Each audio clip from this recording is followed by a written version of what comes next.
Voy a tratar de transmitirles de una manera que ustedes puedan preguntar si quieren. Si se quieren dejar abierto el micrófono, me preguntan lo que quieran, así se hace ameno.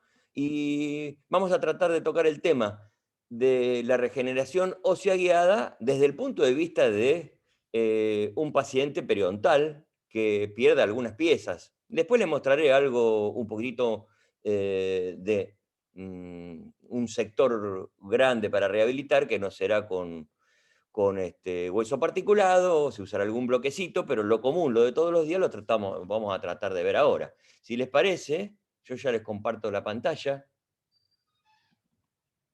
y me dicen si lo ven bien. ¿Está bien ahí? ¿Se ve bien? Sí, se ve bien. Perfecto. Si no me llegan a escuchar bien, alguno me avisa.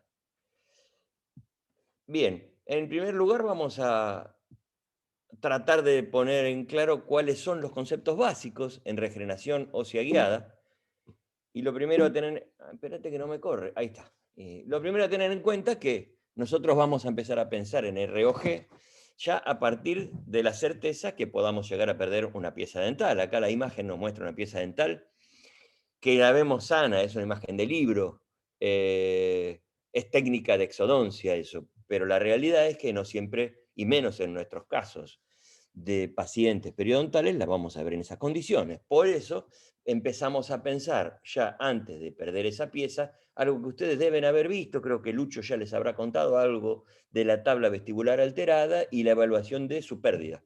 Si la tabla perdió algo de su hueso vestibular o fasciculado o Van der Boom, el que llamamos Van der Boom, si es leve, moderado o está ausente. Si está ausente ya no podemos pensar en una preservación del alvéolo, podemos preservar lo que todavía tenemos, pero si hemos perdido una gran parte de ese alvéolo, vamos a tener que pensar en dos pasos. Uno será la técnica de reponer el hueso ese faltante, esperar y luego colocar el implante. Con respecto a esos cambios de los cuales estamos hablando, del paso desde un proceso alveolar con el diente presente a un proceso residual, hay estudios hechos de hace muchísimos años que fueron estableciendo los cambios que se iban dando sin tener en cuenta que muchas veces nosotros podemos incidir en esa evolución de la cicatrización ósea para mejor, para no perder tanta cantidad de hueso. Y todos los trabajos concluyen en lo mismo. El más importante, más cercano a nosotros, es este de Araújo y Linde, que fue una revolución en el momento que lo publicó Araújo, porque nos mostró la evolución muy clara de esa tabla vestibular, primero en su libre evolución luego de perder la pieza dentaria y trabajos sucesivos mostrando cómo podía cambiar de acuerdo a la intervención del odontólogo en el momento de perder la pieza y mostró que la tabla vestibular siempre, de cualquier manera, se iba a perder, hagamos lo que hagamos, pero una de las cosas más importantes era el diagnóstico. En muchos casos, muchos, nosotros no vamos a tener el diagnóstico previo porque ya nos encontramos con el proceso residual y con la extracción ya consumada por otro profesional hace X cantidad de tiempo, un año, dos, tres, y ya nos encontramos con algo que no podemos evaluar. Pero cuando vamos a hacer la extracción, siempre, no está de más repetirlo, es bueno, primero, en primer lugar, trabajar con instrumentos muy delicados, los famosos periótomos que hoy se utilizan, cortar, si vemos que igual con el periótomo se complica la luxación de la pieza, hacer un corte en los sentidos del espacio que necesitemos, como está marcado en cruz negra acá, para tratar de que colapse hacia adentro esa pieza que tenemos que perder. Y luego evaluar, evaluar y evaluar todo sin levantar colgajo. Para comprobar qué es lo que tenemos adentro sin vista directa, lo podemos hacer con una sonda. Y luego de eso, sin meternos de lleno en el tema de la preservación, de acuerdo a lo que nosotros hemos visto, que nos queda remanente, podemos pensar en qué hacer con ese alvéolo. Y vamos a pensar qué hacer con ese alvéolo de acuerdo a lo que hayamos programado una vez que tenemos incorporados los conceptos de preservación del alveolo post-extracción. Y podemos hacer mil cosas. Esto que ven acá, podemos hacer un relleno óseo y si se da el caso y lo amerita, una toma de injerto gingival libre y hacer un cierre primario, cosa que es muy importante en estos casos. Pero la realidad es que, volviendo a lo que yo les decía antes, nos encontramos muchas veces con la consecuencia de la pérdida del diente una vez pasado X tiempo de esa pérdida. Y con eso sabemos que, por los trabajos, viejos trabajos que se han hecho, es que el diente deja de transmitir fuerzas estimulantes al hueso y el hueso se va reabsorbiendo. La presión sobre la superficie ósea produce reabsorción, cosa que no sucede cuando la transmisión de fuerzas es en el seno del tejido óseo, en el tejido esponjoso. Entonces, la evolución de esto, más lento o más pronto, va a ser siempre la misma.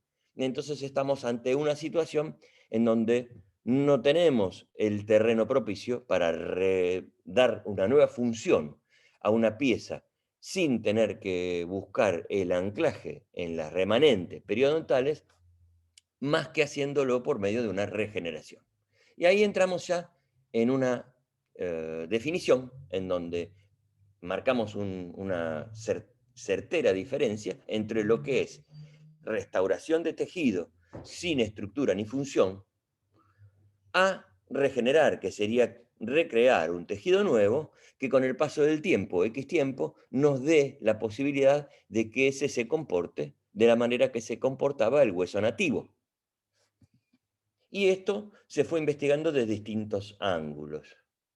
La realidad es que, dentro de lo que fue el descubrimiento y el avance de la periodoncia en la recuperación y regeneración de tejidos, se fueron basando un montón de técnicas sobre esa regeneración tisular.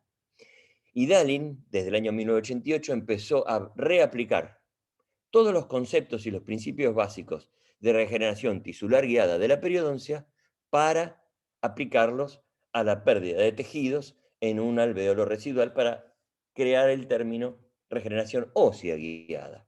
O sea que, en lugar de ser los tres tejidos periodontales, solamente se regenere hueso. Y a partir de ahí empiezan a aparecer muchísimos trabajos eh, que fueron sucesivamente imponiéndose con eh, principios inevitables para tener éxito en esta terapéutica. Dalin también fue a basarse en esos principios para crear defectos en ratas y utilizó distintos materiales que no son los que se utilizan ahora, pero si uno usaba membrana de barrera, o sea, descubrió que el uso de la membrana era imprescindible para lograr una regeneración. Y también en este trabajo se basó en la posibilidad de que hay veces que la pérdida de hueso en el proceso alveolar nos permite colocar el implante, pero con un pequeño defecto que nos quede, y entonces investigó, donde hubiese dehiscencias, qué hacía, si colocaba o no colocaba hueso y membrana y qué pasaba haciendo la técnica de regeneración, y demostró que era posible también colocar implantes en algunos casos donde la pérdida no era una atrofia severa, hacer la técnica simultánea de colocar el implante y el tejido óseo. Y así se fue avanzando. En los 90 estudiaron esa misma técnica un poco con un terreno más comprometido, y demostraron también que, en el mismo tiempo, mientras que tuviésemos posibilidad de colocar un implante en un terreno donde nos permita la alineación tridimensional, o sea, colocar el implante donde nosotros colocaríamos si estuviera todo el hueso que necesitamos, aparte de esa alineación tridimensional, que no hubiese infección, y con esas dos premisas también conseguir que el implante tenga una estabilidad primaria, que el implante no se mueva. Una vez colocado eso, podíamos, bien, esos agujeritos, podíamos lograr convocar el endostio, perforar, para que desde el seno de la medular vengan vasos y vengan células que sean osteogénicas y que permitan una regeneración con las dos posibilidades: la colocación del relleno y la colocación del implante. Y más adelante, Jovanovic, año 95, publicó un trabajo en donde nos demostró que lo mismo, exactamente, se podía hacer para regenerar en sentido vertical. O sea, el ser humano va avanzando, va ocupando terrenos, lugares imposibles previamente, y va creando estos pequeños sucesos que permiten avanzar en tiempo y en éxito mucho más rápido. Pero la base siempre es tratar, o sea, a partir del conocimiento de que el tejido conectivo se mete en el lugar donde se tiene que meter el hueso e interfiere la osteogénesis, todos los trabajos nos van mostrando que la presencia de fibroblastos impide que aparezcan células capaces de decalcificar la matriz ósea, y entonces lo que tenemos es tan fácil y tan difícil como esto, como excluir el tejido conectivo de alguna manera y crear el espacio virtual para que la osificación se produzca. ¿Y cómo hacemos para crear una carpita y un espacio virtual en un defecto pequeño para resolver la pérdida de tejido que me impide colocar un solo implante? Lo hacemos con un relleno particulado y lo hacemos con una membrana que nos dé la certeza de un camino correcto y que nos permita un efecto barrera por determinada cantidad de tiempo. Esa membrana me va a dejar pasar elementos nutrientes, pero no me va a dejar pasar fibroblastos.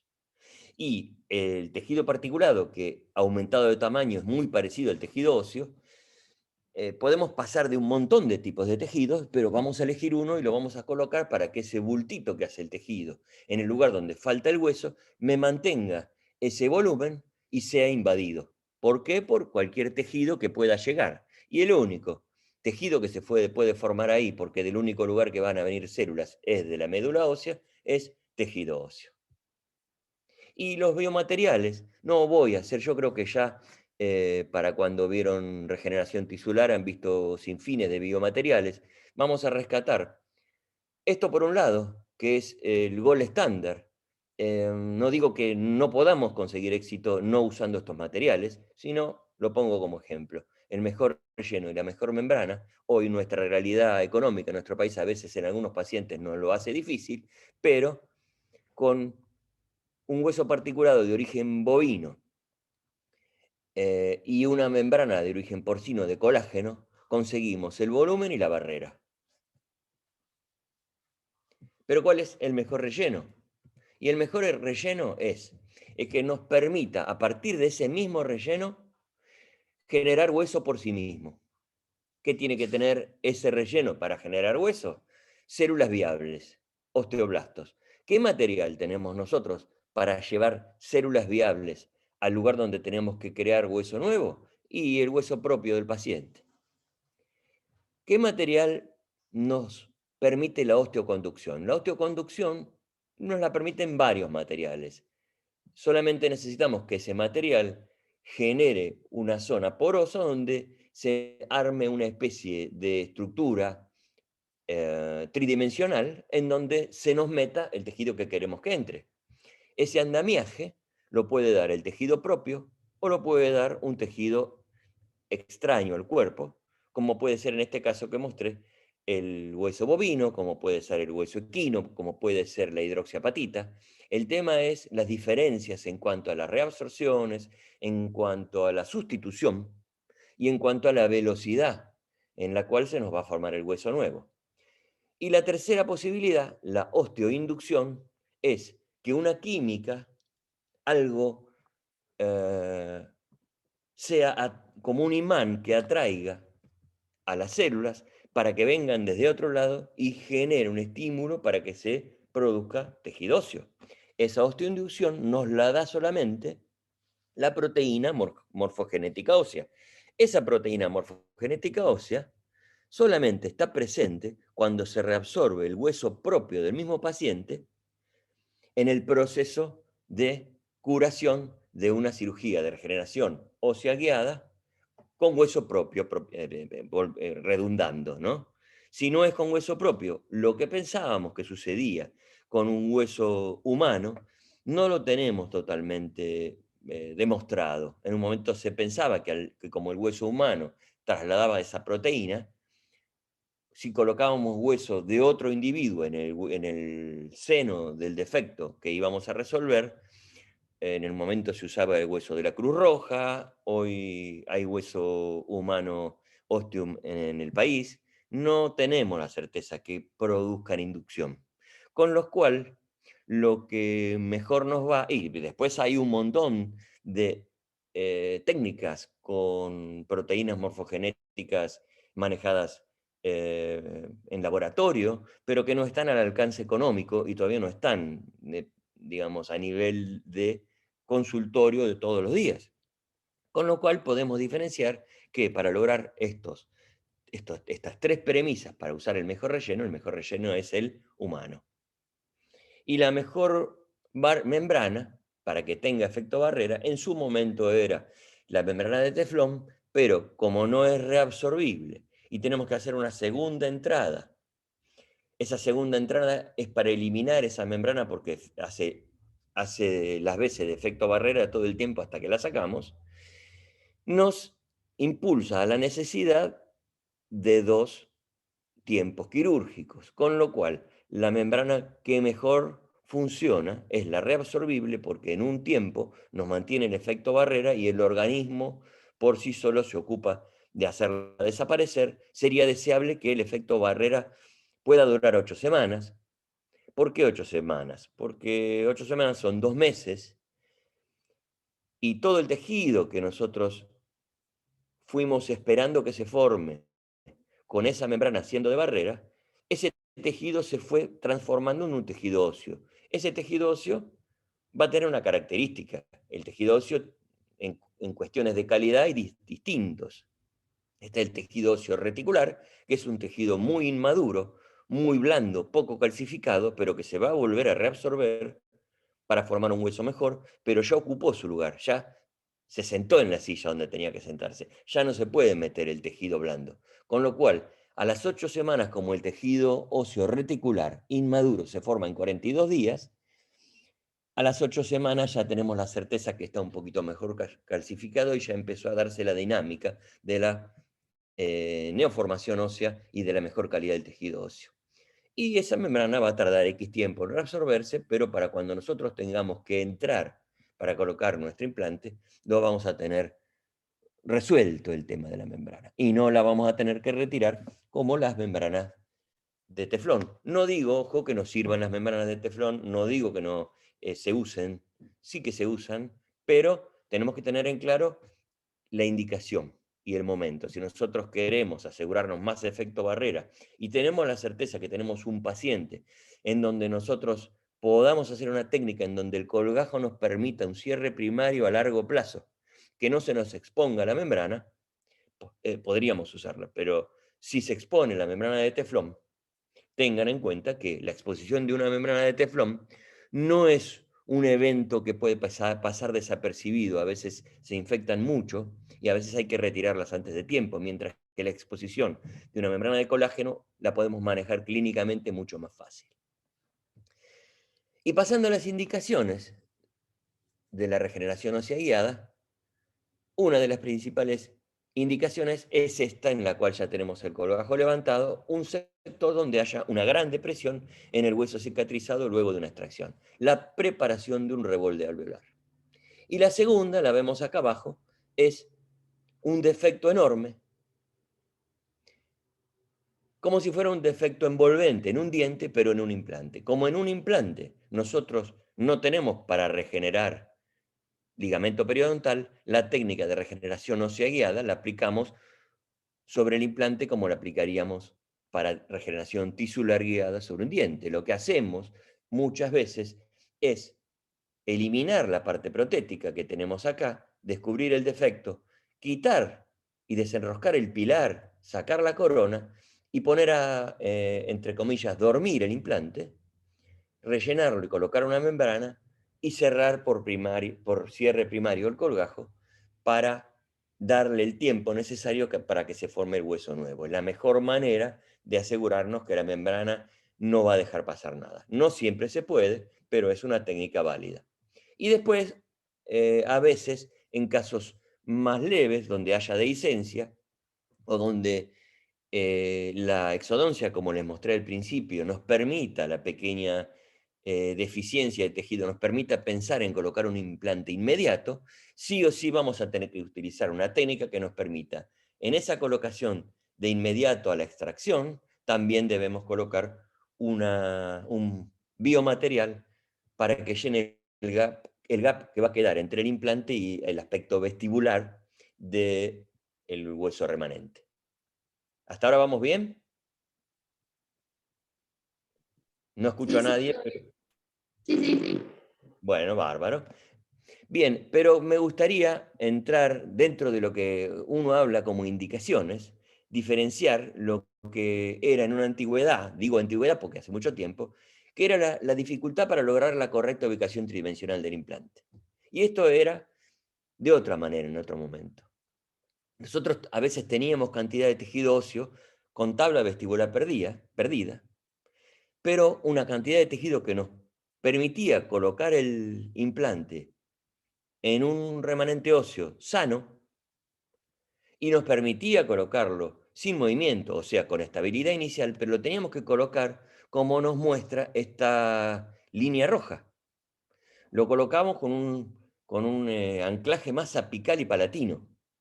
Y el anclaje apical y palatino nos dejaba el implante con una emergencia más vestibular. Y eso nos daba un fracaso protético a largo plazo. Con lo cual, una de las premisas que tenemos que tener en cuenta es que nosotros el implante hoy lo colocamos donde debe ir, no donde hay hueso que queda. Y si donde debe ir el implante, por el estudio que hagamos, analógico o digital, del hueso remanente y dónde tiene que entrar el implante, si no nos coincide el hueso que queda, nosotros no podemos correr el implante a donde queda hueso, sino posponer la colocación del implante y generar hueso en donde no hay para poder colocar el implante en la ubicación tridimensional ideal, en el sentido apicocoronal, en el sentido de su emergencia, en el sentido mesiodistal y en el sentido vestibulolingual. A partir de ahí, entonces nosotros, cuando tenemos diagnóstico clínico radiográfico, tenemos diagnóstico con una preparación previa, un encerado, una guía prequirúrgica o pretomográfica, y podemos diagnosticar qué defectos tenemos.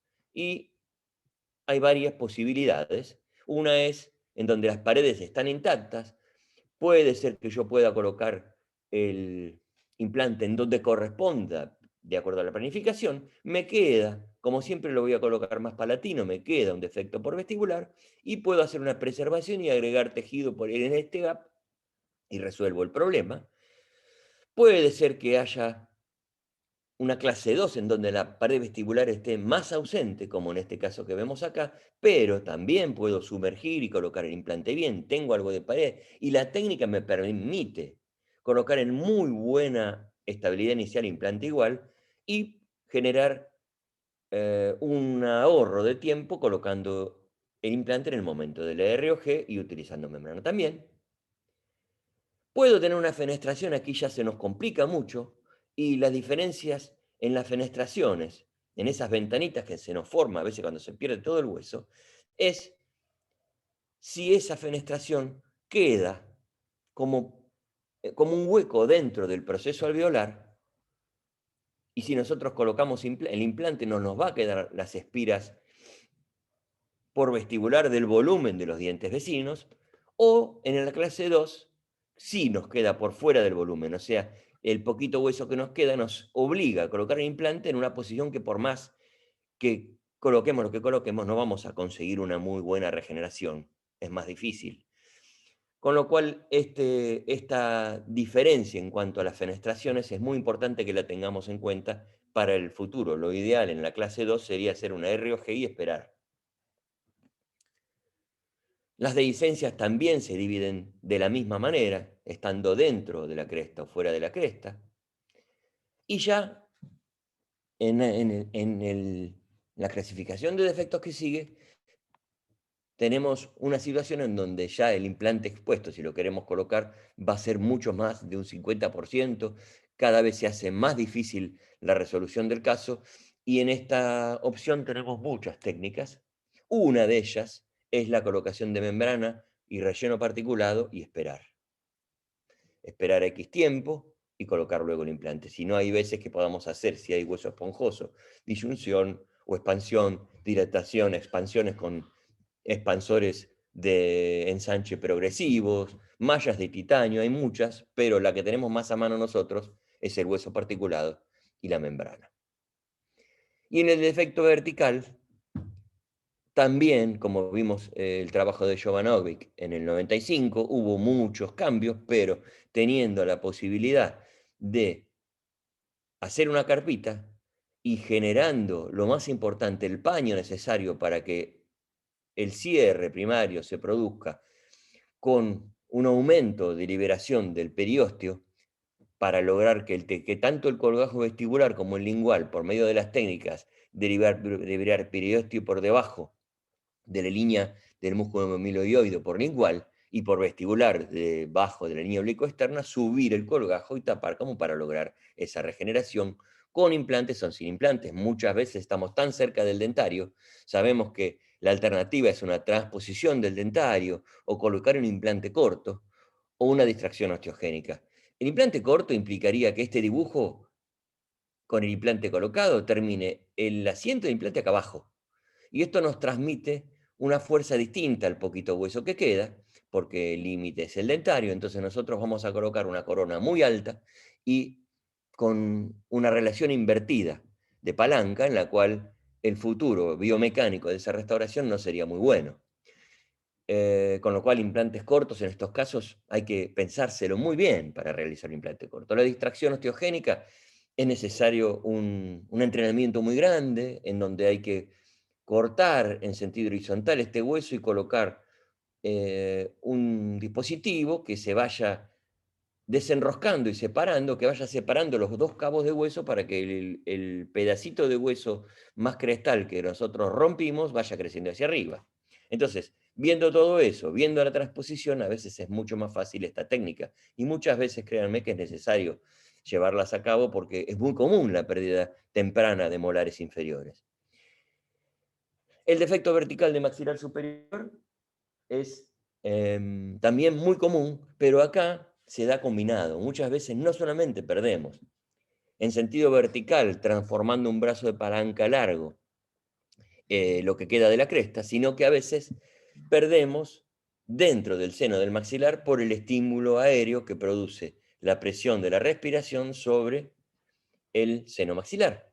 Entonces, la membrana del seno va ocupando el lugar que no está estimulado con las fuerzas dentarias y entonces el seno se neumatiza y necesitamos hacer la misma técnica que yo les mostré, pero como en este caso, como tenemos poca pérdida vertical en el sentido hacia apical de la cresta, podemos hacer solamente la técnica de la ventana lateral, hacemos un agujerito en el aspecto vestibular del hueso maxilar, ese agujerito llega a la membrana, rebatimos la membrana con unas curetas muy específicas y delicadas y anguladas para correr esa membranita y permitir que se cree un espacio también virtual, que si lo dejáramos así, se colapsaría porque el aire trae la membrana de nuevo, podemos colocar un relleno particulado que nos mantenga esa membrana elevada y que se reabsorba lentamente con el paso del tiempo,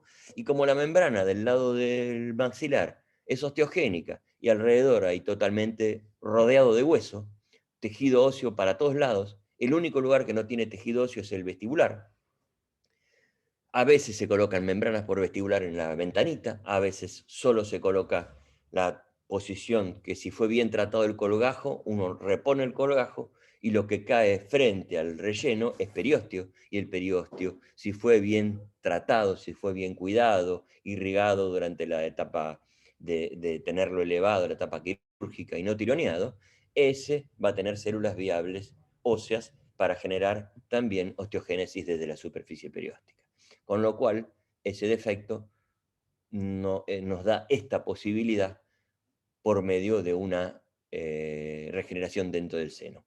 Y el último de los defectos es el defecto combinado. Tenemos pérdida ósea vertical y horizontal, tenemos pérdida ósea en altura y en volumen en este sector inferior, tenemos pérdida de altura y volumen en este sector superior. El caso que Vos me decías, ahí no me acuerdo tu nombre, que ibas a hacer el TIF sobre regeneración vertical en zona anterosuperior estética.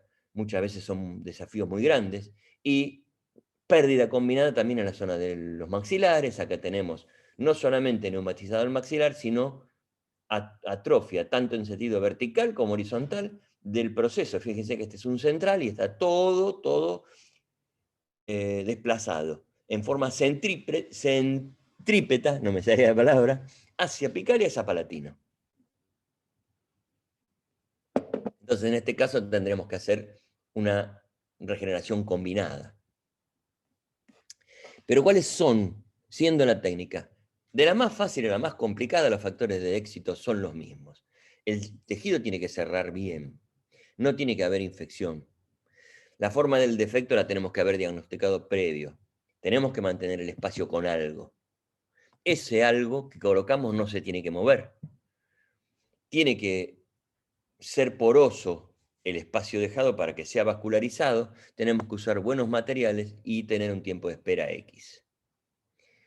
La cicatrización por primera se logra si nosotros hacemos un adecuado manejo de los tejidos. Siempre que vayas a hacer una regeneración guiada, el paño no les va a dar. Es invierno, no nos acordamos de acomodar bien la frazada en la cama y si tiramos para taparnos el cuello, nos destapamos los pies. Entonces, ¿qué tenemos que hacer? Tenemos que buscar que este tejido que ustedes ven acá que está cerrando y que antes estaba apoyado en un defecto que tenía menos volumen, venga. ¿Cómo viene? Con una técnica que nos permita soltarlo. Primero, las incisiones y las liberaciones tienen que pasar, ¿qué? La línea mucogingival. ¿Y cómo la vamos a pasar? O bien cortando en lo profundo, cosa que va a liberar músculo. Llega un momento en que vamos más arriba y nos encontramos con que la unión es a la altura de la inserción muscular. Si podemos hacer que la persona que nos está ayudando levante este colgajo, lo separe y nos permita ver que con el bisturí nosotros no vamos a generar una perforación, tendríamos que ir por la zona superior del músculo y liberar más superficial, porque esa liberación nos permitiría tener el músculo insertado en el hueso y que el tejido blando corra hacia otra posición independientemente del músculo, con lo cual, ante los movimientos normales del paciente en su vida diaria, en su mímica, no tironee del músculo y el músculo que esté agarrado solamente del colgajo y tironee de la herida. Esto se logra mediante un control en donde la liberación del colgajo nos muestre que sobre, ¿eh? Y tenemos que hacerlo con mucha paciencia sin que se nos perfore la zona de tejido conectivo y epitelio para que no se nos contamine la herida. Una vez que cerró bien, esto va a permitir un mejor posoperatorio, una mejor invasión de la herida por los elementos de reparación y de neoformación y tranquilidad a futuro. Esto debería ser cuidado a posteriores por el paciente y por el profesional respecto a la prótesis a usar, que ya lo vamos a ver. La incisión para lograr el cierre siempre tenemos que tener en cuenta que sea sobre tejido queratinizado. Que en este caso, en esta foto que ustedes ven, nos sobra. Tenemos tejido queratinizado de donde va mi mouse hasta donde termina el paladar.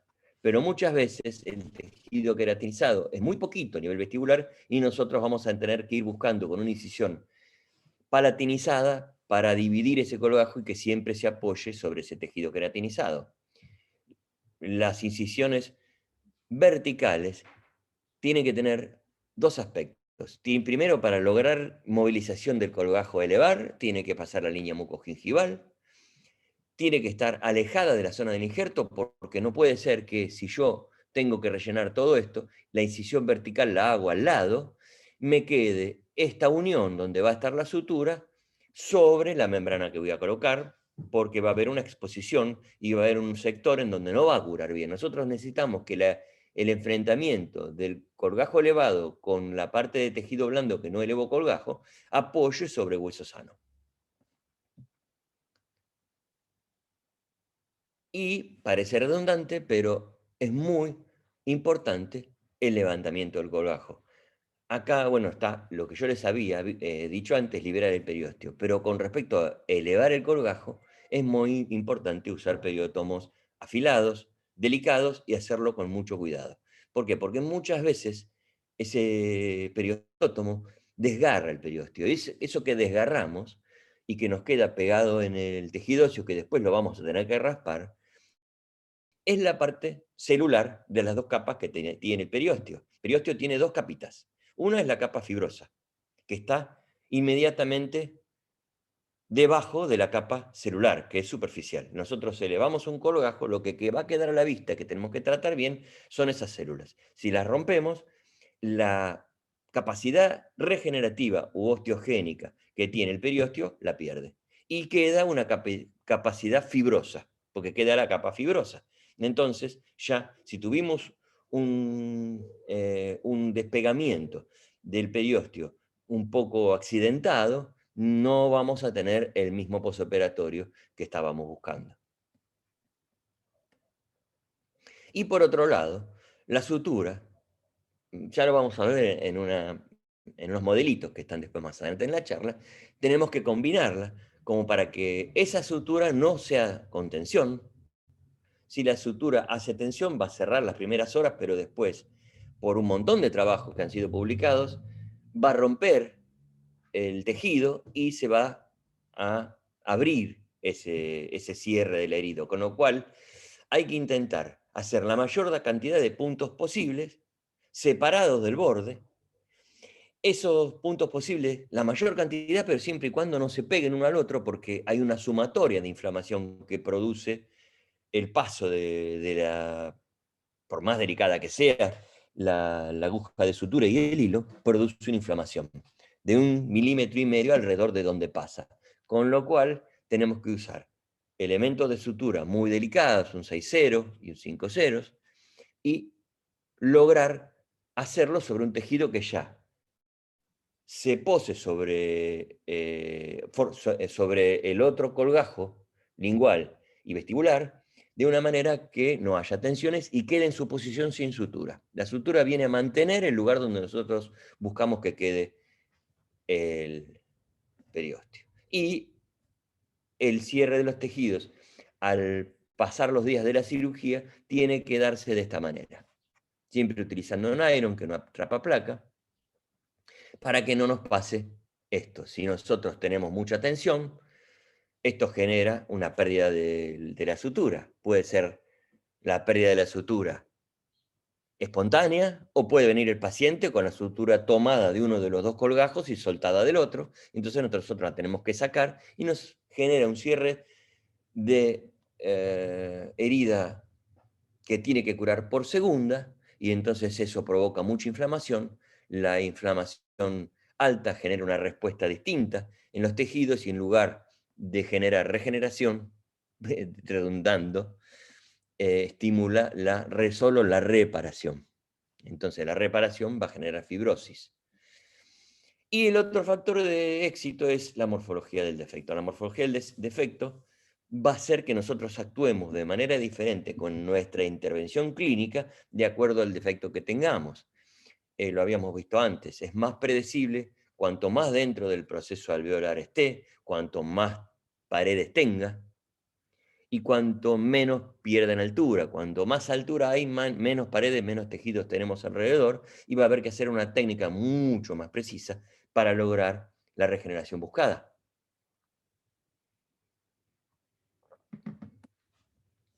Y el otro factor de éxito es mantener ese espacio. Acá lo que nosotros tenemos es una membrana de teflón con un refuerzo, con una lámina de titanio que tiene la capacidad de ser dúctil y doblarse y mantener la forma en la cual nosotros la doblamos para que se mantenga mucho mejor ese espacio virtual que creamos con el particulado, pero que también ayude la membrana. Esto es muy útil en los casos de regeneración vertical.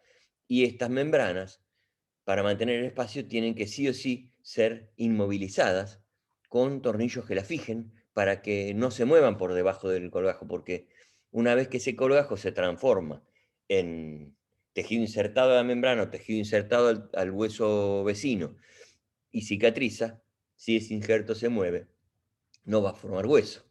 En otros casos podemos utilizar mallas de titanio. O en otros casos, si es mucha la pérdida, se puede utilizar un microtornillo fijando muy bien un pequeño bloquecito de tejido óseo, eh, cubierto luego en sus bordes por tejido particulado.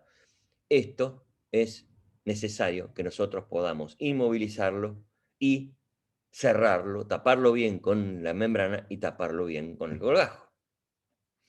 Por otro lado, es muy importante, una vez que cerramos el colgajo, que esto sea invadido por vasos sanguíneos, porque es lo único que nos va a llevar todas las células necesarias para la regeneración, las células necesarias para el descombro y los factores de crecimiento para diferenciación.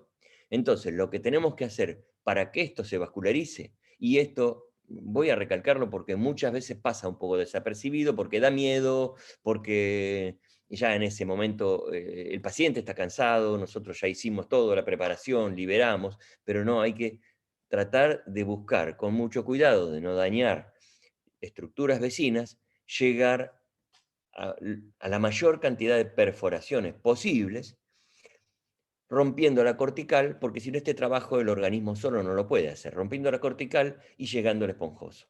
¿Por qué? Porque ya sabemos que el hueso cortical no tiene células, es casi completamente eh, material extracelular calcificado, o sea, pocas células y poca capacidad regenerativa. ¿Desde dónde podemos buscar que venga? Del tejido esponjoso.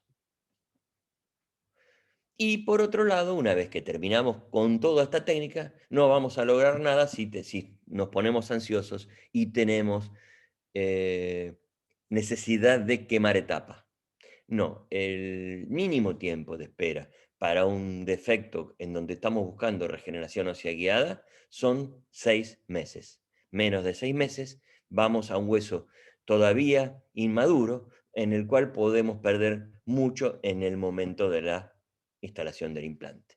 Con lo cual va a depender un poquitito, si es más tiempo, eh, va a depender un poquito si el defecto es muy grande, esperaremos un poco más. Si es un seno maxilar, podemos esperar hasta 9 meses. Y si es un defecto vertical, va a depender mucho de la extensión de ese defecto, pero recuerden que lo mínimo, a pesar de que acá para un defecto pequeño, muy pequeño, podemos, en algunos casos muy particulares, esperar 4 meses, pónganse en la cabeza el tiempo de espera de 6. Y un ejemplo del manejo de la falta de tejidos, este caso, que en donde, este es un caso del posgrado, que la paciente había sido derivada de ortodoncia porque no se había podido mover esta pieza que estaba anquilosada. Esta pieza anquilosada, ya cuando con la clínica, cuando lo examinamos al paciente, ya sabemos que no tenemos tejido vestibular, ni mucho menos, entonces ya sabemos que vamos a tener que ir a una regeneración, pero lo que buscamos es paño. Si yo quiero ese mismo día lograr paño con este margen es imposible. Con lo cual, lo que podemos hacer muchas veces es liberar 2 veces el periósteo. Una vez cuando hacemos la extracción y generar ese paño, y otra vez cuando vamos a hacer la regeneración. Entonces acá estamos haciendo la extracción, estamos midiendo que no tenemos tejido vestibular hacia ningún lado, y entonces vamos a hacer, en este caso, tomar tejido del paladar y bien distal tomamos una porción de tejido y más mesial vamos a hacer un pedículo que podamos rebatir hasta hacia vestibular y hacer una sutura que nos genere paño. Ese paño, fíjense, al mes ya mostramos un tejido que tiene toda la misma atrofia, la misma recesión ósea que tenía cuando empezamos antes de la extracción, pero tiene tejido blando hasta el margen gingival de este fantoche que hemos puesto. Esto nos permite pensar que para el momento de que esto cicatrice, con un estudio previo de una tomografía con BIM, poder practicar una ROG con más capacidad de éxito. Dejado pasar 3 meses, vamos a tejido bien cicatrizado y hacemos todas estas perforaciones, buscamos regenerar con un tejido de esta chica muy joven, la menor cantidad de cirugías para ella que se podía hacer era mejor, utilizamos un particulado de tamaño pequeño de Bayós. El Bayós viene en 2 tamaños de partículas y una membrana que pueda cubrir ese tejido para que nos asegure el efecto barrera durante el tiempo mínimo que necesitamos. Acá estamos colocando, acá se ve un pedacito de la membrana, colocando el relleno, y en este caso, no ven ustedes que la membrana se estabilizó muy bien, nosotros podemos cerrar el defecto, es un solo diente, y con la sutura quizá consigamos que no colocar un microtornillos, a veces no hace falta, con estas membranas de colágeno. Hay muchas técnicas mostradas por Busser con esta membrana que no utiliza a veces microtornillos y consigue todo este aumento, toda esta parte de acá, todo esto que ven acá, todo es hueso nuevo para colocar el implante. Y entonces nos permite volver a entrar en un hueso que tenga un grosor válido para que nos quede tejido hacia los 4 sentidos del espacio y que podamos colocar el implante con mayor predecibilidad. Entonces, si vamos a lo que sería básicamente con esto que vimos antes, el procedimiento clínico, en primer lugar deberíamos evaluar el paciente. Y en la evaluación del paciente, como para todos los procedimientos quirúrgicos, tenemos que ver la expectativa que tiene y si esa expectativa la podemos satisfacer con lo que nosotros podemos lograr, tanto quirúrgica como protéticamente, y tenemos que transmitirlo. Si eso es posible, a partir de ahí determinamos la conducta del paciente, en donde el fumador es excluido totalmente de una técnica de este tipo. En un caso en donde un paciente que no tenga una enfermedad periodontal y que, no sea, y que sea fumador, un fumador controlado, por decir menos de 10 cigarrillos, por ahí colocamos un implante en un lugar, en un hueso nativo donde no se haya pedido nada y quizá tengamos éxito. Pero en el paciente periodontal y encima fumador no podemos plantearnos una técnica de regeneración. Bueno, determinamos el estado sistémico y comprobamos la accesibilidad para poder llegar bien a la técnica, porque hay casos donde tanto la apertura como la posición del defecto, como la ubicación en la boca del defecto, a veces nos impide llegar bien, y como esta técnica es bastante sutil, muchas veces tenemos que verlo antes, a ver si nos va a dar un seno que no tenga apertura bucal el paciente, no vemos para hacerlo, un sector de maxilar inferior posterior, tenemos que evaluarlo antes. Bien, entonces una vez que tenemos preparado todo como para la regeneración, hacemos una incisión supracrestal. ¿Y qué recordamos de esto? Una incisión que involucre tener hacia ambos lados en sí insertada y que permite mantener el diseño, permita mantener la irrigación. Por otro lado, sí o sí, como después vamos a tener falta de paño, vamos a tener que hacer una incisión vertical que se aleje bien del lugar del defecto, hacerla en un solo movimiento, siempre incidir profundamente sin repasar, con un reparo óseo y en sentido divergente. Y una de las maneras de que si por ahí en una de esas, en algún sector, ustedes se dan cuenta que se hundieron y no llegaron al reparo óseo, si tienen que volver a repasar, repasan con el bisturí al revés. O sea, ustedes van bajando y se dan cuenta que acá no pueden despegar más acá abajo, porque quizá quedó tomado el tejido en un lugar donde no llegaron al reparo óseo. No vuelvan a pasar con el filo en el mismo sentido, porque van a filetear la incisión vertical. Quizá pueden dar vuelta la hoja de bisturí y con la punta nada más repasar hacia adentro, porque el lomo no va a cortar y van a lograr soltar esa última porción para no después desgarrar, porque si eso nos queda pegado a la superficie del tejido óseo, cuando vamos con el periostótomo desgarramos. Una vez que levantamos el coajo mucoperióstico, lo tenemos que tener presente, es esto, tenerlo irrigado, no tenerlo tironeado, y levantar un colgajo de espesor total que esté asegurado en toda su extensión. Y eliminar toda la granulación. Nosotros vamos a tener mucho tejido de granulación acá, probablemente, y nosotros tenemos que lograr ver tejido óseo sano en todos los sentidos que veamos del defecto a rellenar. A partir de ahí, nosotros tenemos que hacer las perforaciones. ¿Las perforaciones con qué las hacemos? Generalmente se hacen o con una fresa redonda mediana, y con irrigación, puede ser con irrigación que sea del fisio dispenser para implantes, o puede ser con un micromotor común y con un fisio dispenser, con una jeringa y solución fisiológica que el ayudante nos lave, o puede ser con un fisio dispenser y una lanza de iniciación para implantes, no sé si las conocen, pero pueden entrar un poquito más profundo con la lanza. Y bueno, una vez que perforan la cortical, y nosotros tenemos acá diagramado en un dibujo las perforaciones, nosotros podemos ir más acá con las perforaciones, no solamente en el defecto, vamos a generar un sangrado que viene desde la medular. En ese momento podemos buscar recortar la membrana. Esa membrana, la mejor manera de recortarla es utilizando parte del cartoncito que trae la bio, y que nosotros podemos ir midiendo para no manosear la membrana, y medimos que esa porción no toque ni siquiera en un punto la zona del periodonto de las piezas vecinas, que se extiende un poco más allá del defecto y que envuelva el defecto también por lingual. Y una vez que apoya sobre hueso sano. Evitar que estos ángulos agudos queden, porque después molestan, y no eliminar los bordes. Muchas veces, si es muy grande y vemos que no va a estar inmóvil, o la membrana que vamos a utilizar es una membrana no reabsorbible, vamos a utilizar algún tipo de elemento de fijación que nos permita mantener inmóvil esa membrana sobre el defecto.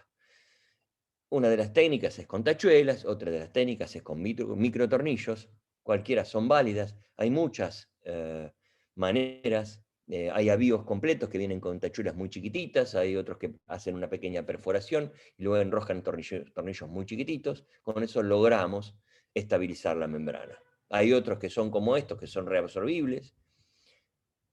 Este es un viejo avío, hay muchos tipos, y cualquiera el que sea que puedan usar, le va a dar mayor certeza de estabilizar esa membrana. Les vuelvo a repetir, hay técnicas en donde la membrana, y especialmente, esto es un arco inferior, si lo colocamos en el arco antero superior, logramos un doble efecto barrera si la membrana es más grande y nosotros al recortarla nos queda una porción rectangular de membrana, colocar sobre el aspecto vestibular un doble espesor de la membrana que íbamos a tirar, utilizarla por apoyarla arriba de la anterior para que logre más tiempo de efecto barrera. Por ejemplo, en un caso antero superior. Entonces, liberamos, hacemos las perforaciones, colocamos el tornillito de fijación, y luego hay varias maneras de colocar el material relleno.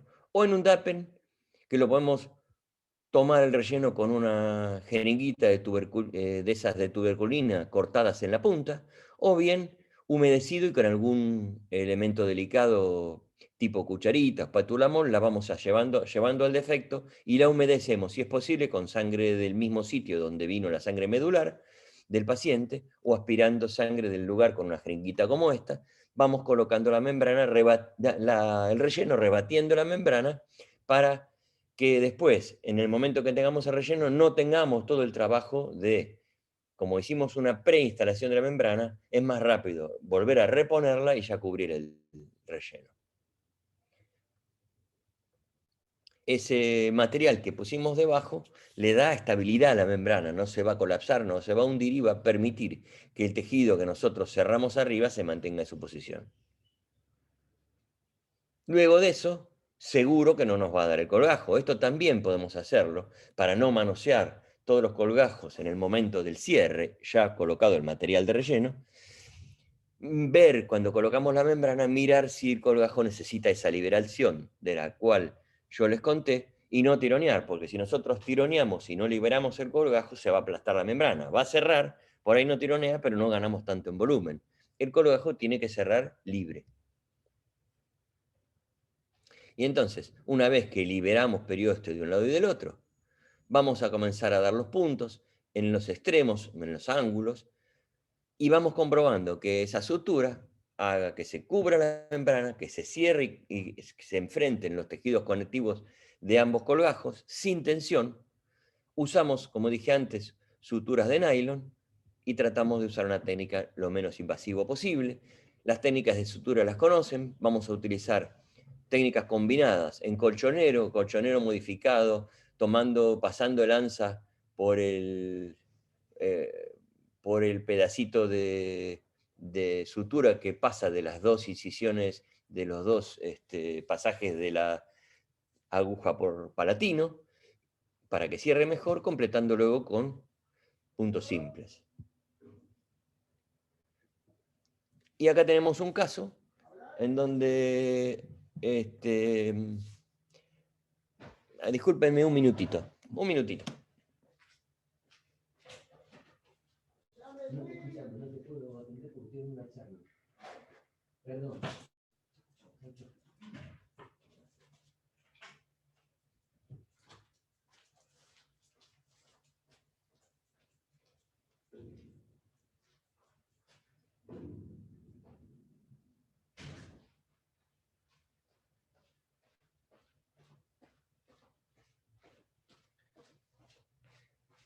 Perdón, estoy solo y me habían tocado timbre. ¿Están ahí? Sí, sí. Bueno, disculpen. Bien, acá vemos un caso, les quedó para mirar un ratito, de un incisivo inferior, que así a simple vista pareciera que está todo bien. La pérdida de esa pieza había provocado una malposición dentaria, se llevó por ortodoncia a posición las piezas, pero vean el defecto enorme al levantar el colgajo que tiene este sector edéntulo. Con lo cual nosotros ahí no tenemos otra manera de resolverlo, se ve bien que es muy marcada la atrofia en sentido horizontal, y entonces en ese caso se usó una membrana de colágeno, equina, y ostium, el tejido de origen humano, para relleno. Entonces, como la posición del colgajo era bastante delicada y colapsaba bastante, aparte del relleno de la membrana, se fijó esa membrana con un tornillito para poder darle la tensión necesaria para que no se colapse. Se coloca el relleno, se busca que ese relleno mantenga posición. En este caso, este relleno no había mucha sangre de la herida, entonces se humedece con solución fisiológica, si no se consigue. Se humedece también la membrana para que tenga ductilidad. Se logra una buena posición de todo y después se libera lo mejor posible el periósteo para un adecuado cierre, que es el que tenemos acá. En este caso el cierre se hizo con sutura reabsorbible.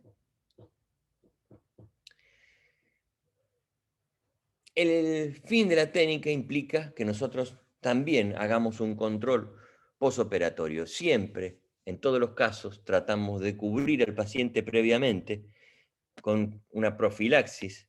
Puede ser 2 gramos de amoxi, puede ser lo que el paciente pueda si no es amoxi. Tratamos de dar antiinflamatorios no esteroides sin llegar al punto de suprimir la respuesta inflamatoria, pero no queremos que se haga un gran edema en la herida, porque el edema tironea de la herida y puede hacer que la misma presión de la inflamación genere una pérdida de algún punto de sutura. Y por otro lado, tratamos de buscar que el paciente no use prótesis en ese sector que contacte, que es lo que hablé al principio. La sutura se va a mantener y la posición de relleno se va a mantener en tanto y en cuanto no haya algo que cambie su posición. Y por otro lado, bueno, por eso hablaba en algún momento del contacto con el paciente, porque tiene que estar muy informado por un lado y adiestrado por el otro, para su vida de todos los días con respecto al uso de ese sector edéntulo. Y también vamos a cubrirlo por 15 días con buches con clorexidina si es posible. En este caso tenemos una pérdida más marcada en este sector anterosuperior que generaba la necesidad para una estética del paciente que use este tipo de prótesis con flanco, pero la realidad es que había una gran pérdida, una gran atrofia.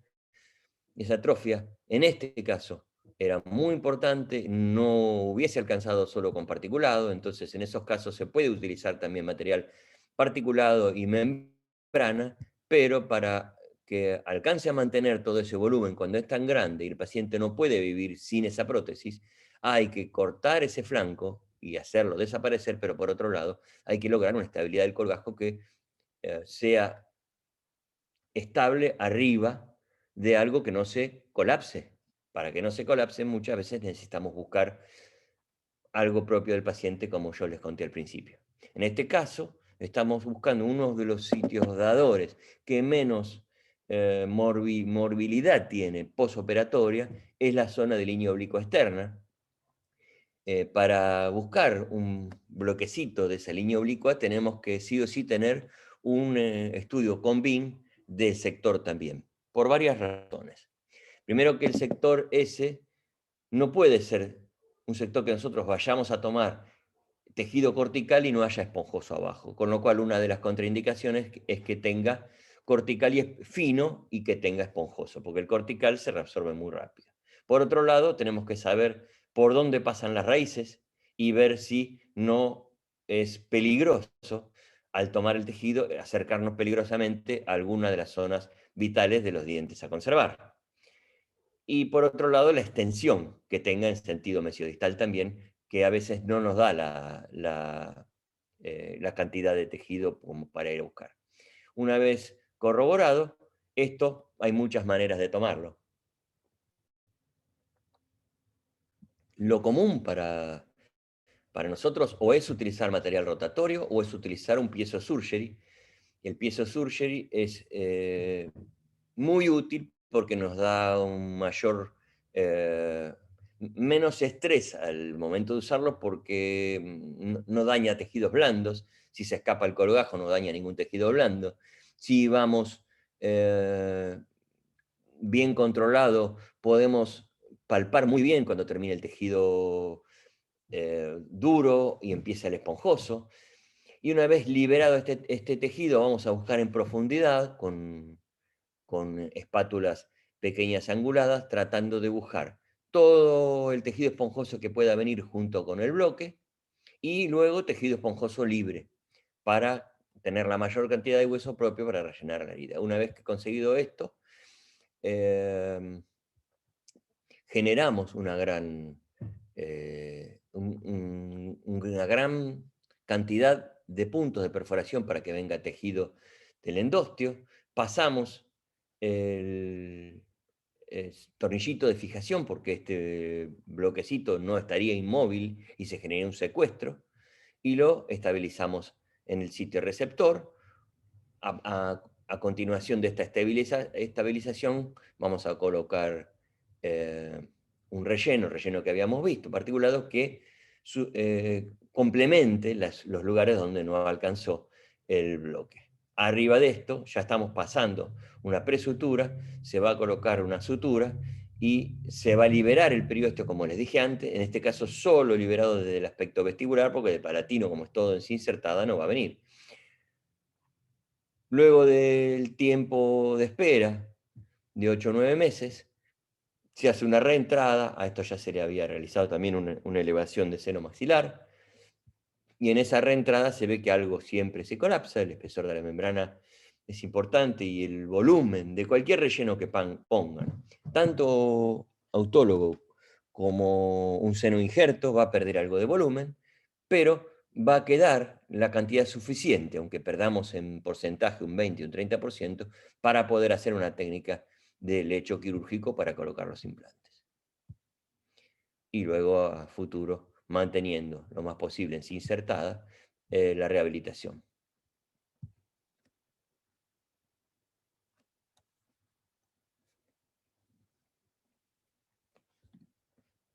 Bien, ahora vamos a ver. Este es un video que se utilizó para el libro que se hizo en el posgrado de 1001 Tips en implantes. Y este es un caso en donde también la pérdida en esta zona anterosuperior era muy marcada con las extracciones. Ese paciente había perdido los 4 incisivos y se está haciendo una entrada. Como ven, acá se perdió bastante encía insertada y encía queratinizada por vestibular, y ven como la línea mucogingival está como desplazada un poco hacia horizontal, y entonces, a pesar de tener una liñita en donde está la cicatriz de las extracciones, nosotros estamos un poquitito más palatino y en bisel. El bisel hacia palatino permite liberar tejido más ese vestibular. Una vez hecho esto, vamos a liberar las verticales. Ven que las verticales van bien 2 o 3 milímetros por arriba de la línea mucogingival para que ese colgajo tenga movilidad. Y fuera, ya abarcando una pieza más, a partir del defecto, para que cierre, una vez terminada la técnica, para que cierre sobre tejido óseo sano y no sobre alguna parte del defecto. Este es el diseño de la incisión, una vez terminado. A partir de ahí comenzamos a liberar el periósteo con mucha delicadeza, con paciencia, despacito, porque muchas veces los tejidos que cicatrizan sobre estas extracciones a veces se toman demasiado fuertes sobre las zonas de hueso que es irregular en la zona donde se perdieron las piezas. Entonces hay que ir con mucho cuidado, a veces comenzar desde arriba, y en algunos casos donde veamos, como yo les decía antes, veamos que no se completó la liberación de todo el tejido con reparo óseo, ir con el bisturí. Si podemos ver que lo podemos controlar sin filetear, vamos con el bisturí en la posición original, y si no lo colocamos en reversa, o sea, con el filo al revés. Ahí empezamos a ver que lo que no despegaba era porque parte del periósteo estaba adherido a una zona de defecto que, como vimos antes, es una fenestración con una dehiscencia, es un defecto importante a nivel donde estaban las cicatrizaciones de las exodoncias realizadas, y luego de la elevación del colgajo vamos a realizar un cuidadoso examen de todo lo que sea tejido de granulación que se haya metido en el medio de la zona a regenerar. Nosotros tenemos que lograr tejido óseo puro. Como ya habíamos evaluado en la planificación previa, y a partir de esa planificación previa teníamos una guía quirúrgica donde tenemos marcados en negro la posición de los 2 implantes, y habíamos visto que podíamos hacer una técnica de reposición de un lateral y el otro central en el sector contralateral, y teníamos hueso para hacerlo y colocar el implante en la posición tridimensional buscada, lo estamos haciendo en el mismo tiempo. Entonces preparamos los lechos, según nos indican las guías quirúrgicas, hacemos el ensanchamiento progresivo y colocamos 2 implantes de hexágono interno en los sectores pensados para eso. Estos implantes creo que eran BioHorizon. Y una vez completada la técnica, comprobamos que están colocados en el lugar buscado, se colocan los taponcitos de cierre, y a partir de ahí empezamos a la técnica de la regeneración ósea. Esa regeneración va a involucrar que coloquemos con esta visión de la guía, que vamos a necesitar muchísimo volumen para la rehabilitación protética, vamos a buscar una regeneración ósea con un gran volumen por 2 razones. La primera razón es que ese tejido que queda vestibular, que es muy fino por delante de los implantes, aumente su grosor y nos dé una osiointegración de un grosor predecible a largo plazo, y por otro lado, nos dé volumen a la rehabilitación final. Lo que estuvieron viendo antes, que ya empezamos a liberar el periósteo bien hasta arriba, antes de preparar el relleno, así el colgajo nos va a dar para un cierre cómodo, sin tensión. Y aquí estábamos mezclando, tomando con una jeringuita hueso propio no, sangre propio, vuelvo un poquito para atrás. A ver. Ahí estamos tomando con una jeringuita de tuberculina del sangrado medular para que no se pierda esa sangre, la conservamos y luego la mezclamos con el Bayós. Y recién en ese momento vamos colocando el Bayós en el sector que necesitamos. Le damos el volumen que nos parece necesario. En este caso, el recorte y posición de la membrana lo hicimos posterior a la colocación del injerto, porque era una zona antero-superior.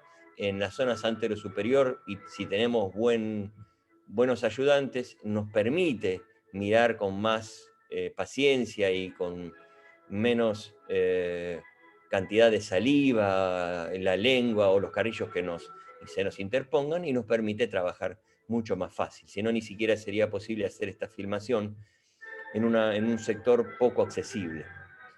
Una vez colocada la membrana, también intentamos humedecerla con sangre del lecho del sector para que mantenga la posición, y la vamos sumergiendo en los sectores donde habíamos liberado el periósteo.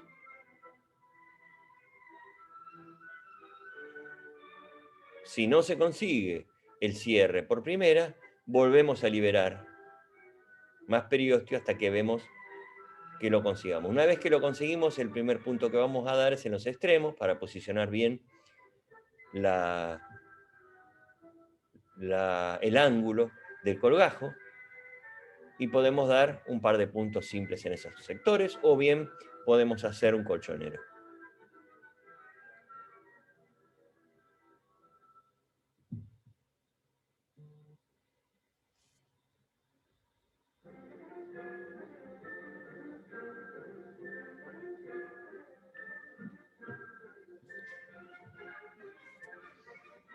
Vamos adelantando un poquitito. Se hace colchonero y puntos simples.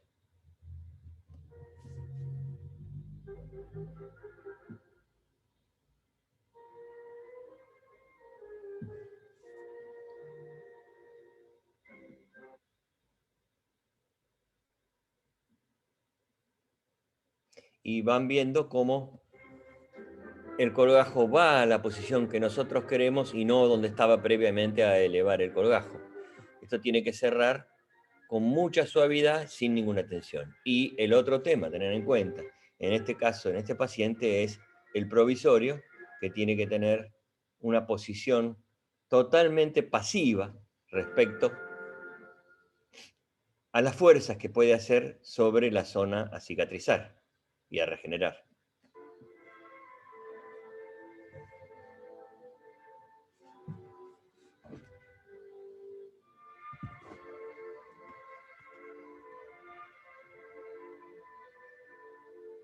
Tenemos una vista postoperatoria y acá una foto que nos muestra el cierre pasivo y la distancia entre los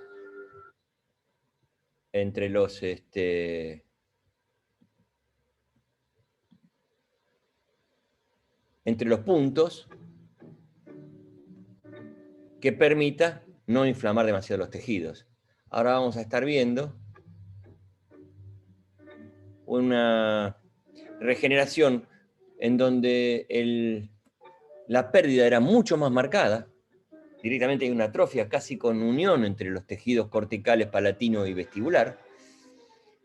Vuelvo un poquito atrás, van a ver aquí que solamente tenemos menos de 2 milímetros. Y entonces vamos a buscar un pequeño bloquecito intraoral para complementar el relleno, y por supuesto, en este caso, no podemos hacer la instalación de implante en el mismo momento. Entonces, volvemos a la incisión supracrestal. Vean la profundización que tiene el tejido blando. Para lograr a reparo óseo entró todo el filo de la hoja 15C. El diseño es algo muy parecido en cuanto a los dientes faltantes, es de incisivos laterales y centrales, o sea, nos vamos a extender hasta distal de caninos.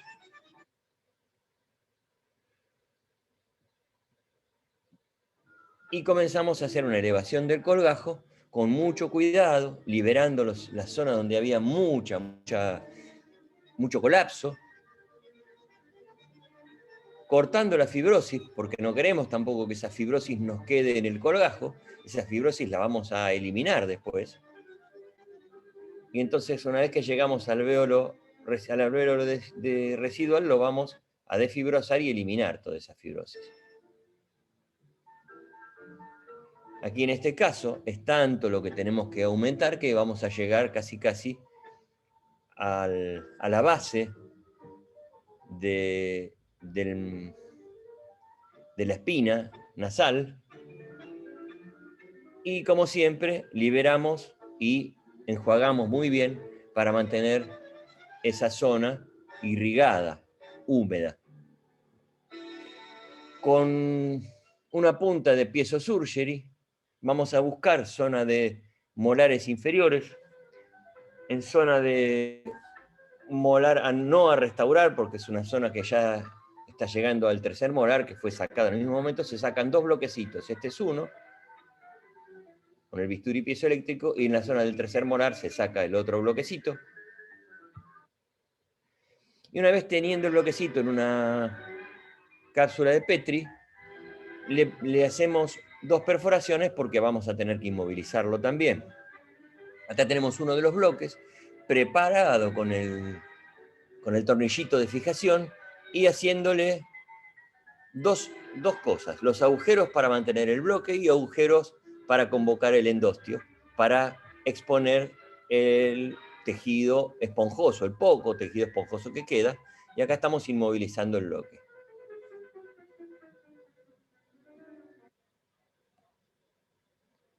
Con mucho cuidado tenemos que verificar que ese bloque quede firme y no se mueva. Ahí lo tocamos. Y luego colocamos el otro, y aparte vamos a tratar de que no queden ángulos agudos en esos bloques. Van a ver que los vamos a empezar a redondear esos ángulos agudos también con piezo surgery, con una parte del piezo surgery que son puntitas redondeadas de diamante, le damos forma para que esto no nos perfore el colgajo ni la membrana. Una vez conseguido esto, ¿a dónde vamos? A recuperar con un poquito de hueso propio particulado que hayamos conseguido, y liberando el periósteo, vamos a buscar rellenar con hueso particulado. Comprobamos que llegue el colgajo y vamos con hueso particulado, bios y hueso propio.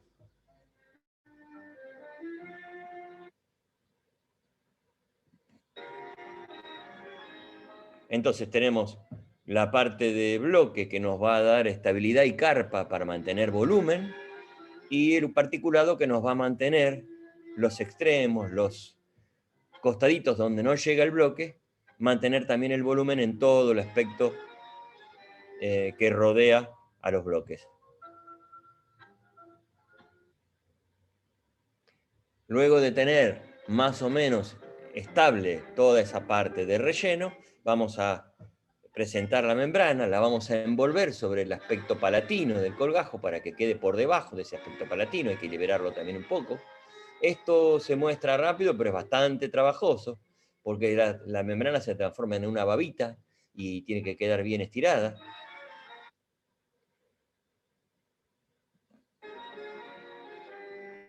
Y humedecida, como mostrábamos en el caso anterior.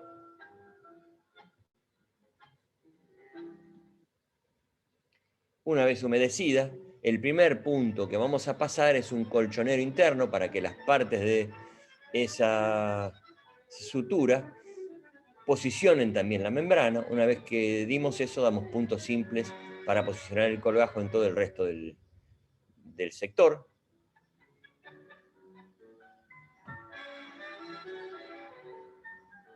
Y esto sería el espesor logrado. Aquí tenemos a 9 meses un espesor de 0,8 milímetros a casi 5 milímetros de espesor. Estamos preparados para poder hacer la técnica de colocación de implantes en un reborde más acorde con un reborde residual normal.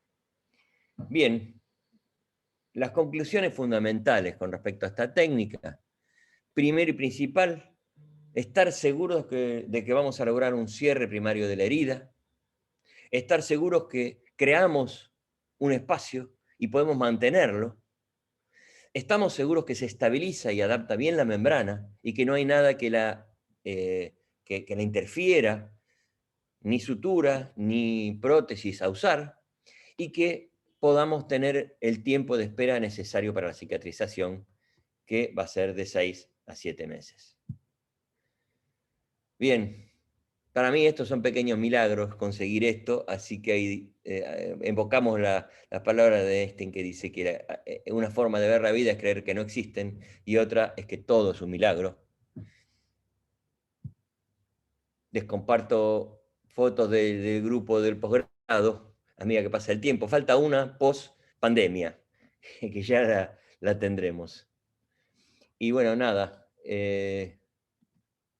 quedo a que me cuenten qué dudas tienen, o si me quieren decir algo, de algo que no hayan entendido, algo que quieran saber, que yo les pueda decir.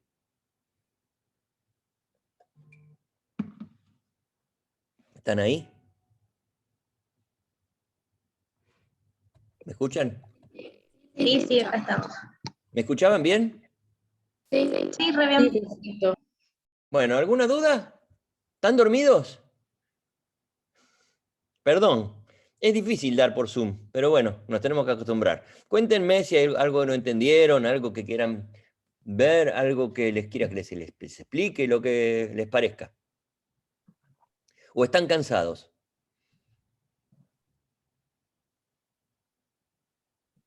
¿Está todo claro?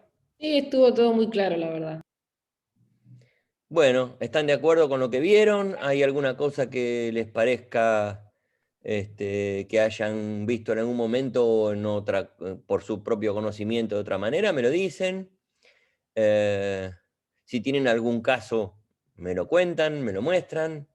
No sé si ahí quedó el mail, pero ahora se los escribo si alguien lo quiere copiar.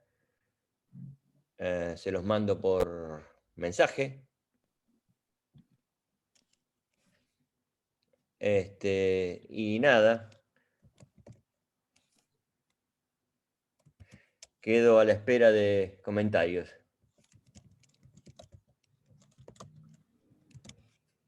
Ahí les mandé el mail. Nada, van a encontrarse mucho con estas técnicas necesarias para hacer en pacientes periodontales que pierden mucha cantidad de tejido vestibular y que muchas veces son de una pieza sola, y es muy interesante tener a mano esta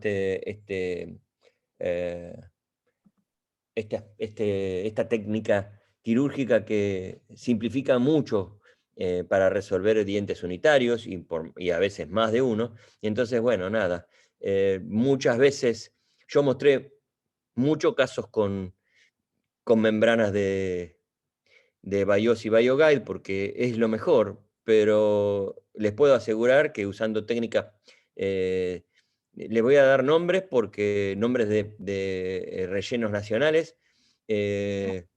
no porque voy a hacer una propaganda ni porque me paguen para eso, sino porque yo los uso y me da buen resultado. Hay muchos pacientes que no pueden hacer un gasto tan grande, entonces en algunos casos usar Osteum Max, que es un hueso bovino nacional, y alguna membrana nacional, mismo de Osteum, o algunas otras, hay muchas, pueden tener buenos resultados. Lo que hay que tener siempre en claro es esas 3 o 4 premisas: ubicar bien la membrana, mantener el espacio, estar seguros de crear un buen espacio que no esté invadido por tejido de granulación, y una buena sutura. Bueno, chicos, si no tienen preguntas, los dejo libres. Si no, me las hacen si se les ocurre después por el mail. Les mando un saludo a todos, me alegro de conocerlos algunos porque no los había visto. y bueno, esperemos poder vernos presencial en alguna de estas próximas veces. Les mando un saludo, un beso y que tengan un lindo fin de semana. Saludos igualmente, Rubén. Gracias, igualmente. Gracias, Rubén. Buen fin de semana. Gracias, gracias. Buen fin de, ¿eh? Chicos. Chao, chao.